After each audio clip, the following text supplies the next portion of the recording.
Vivekananda Rock Memorial is a monument in Kanyakumari, India.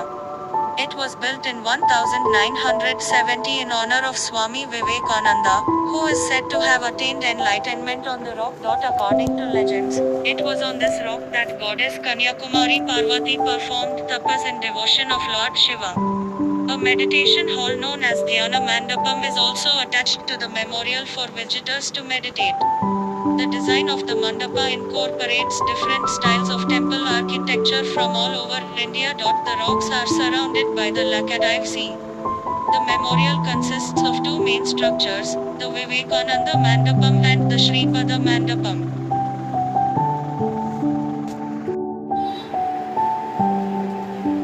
Vivekananda rock memorial Tamil Nadu के कन्याकुमारी शहर में स्थित है। सन 1892 में स्वामी विवेकानंद कन्याकुमारी आए थे। एक दिन में तैरकर इस विशाल शिला पर पहुंच गए। इस सुनसान स्थान पर साधना के बाद उन्हें जीवन का लक्ष्य एवं लक्ष्य प्राप्ति के लिए मार्गदर्शन मिला था।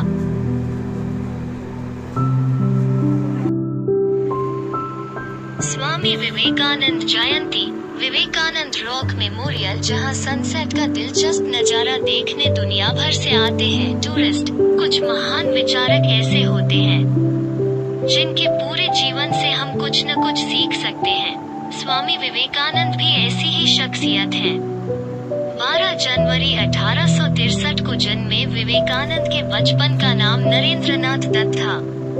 उनके जीवन की एक ऐसी घटना है जो आज भी पूरे विश्व के लिए मशहूर है। विवेकानंद रॉक मेमोरियल, जहां उन्होंने साधना की थी। आइए जानते हैं इससे जुड़ी कुछ खास बातें। एक दिन में तैरकर पहुंचे थे विशाल शिला पर। विवेकानंद रॉक मेमोरियल तमिलनाडु के कन्याकुमारी शहर में स्थित है। सन 1892 में स्वामी विवेकानंद कन्याकुमारी आए थे। एक दिन में तैरकर इस विशाल शिला पर पहुंच गए। इस सुनसान स्थान पर साधना के बाद उन्हें जीवन का लक्ष्य एवं लक्ष्य प्राप्ति के लिए मार्गदर्शन मिला था। समुद्र से घिरी हुई अद्भुत विरासत यहाँ बहुत ही सुंदर मंदिर के रूप में विवेकानंद स्मारक भवन बनाया गया है। विवेकानंद जयंती पर बहुत से लोग यहाँ आते हैं। स्वामी विवेकानंद के संदेशों को साकार रूप देने के लिए ही 1970 में उस विशाल शिला पर एक भव्य स्मृति भवन का निर्माण किया गया।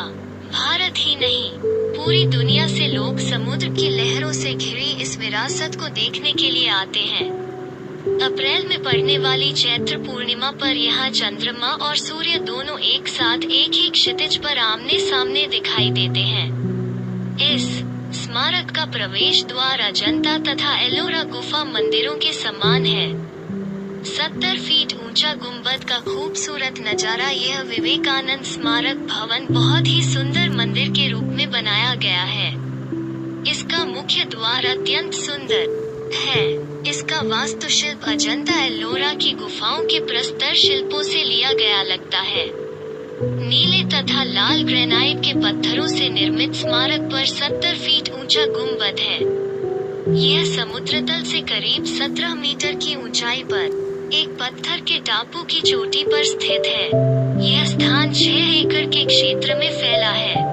यह स्मारक 2 पत्थरों के शीर्ष पर स्थित है और मुख्य द्वीप से लगभग 500 मीटर की दूरी पर है, जो समुद्र के भीतर दूर से ही दिखाई देता है। सूर्योदय और सूर्यास्त के समय बहुत ही सुंदर लगता है।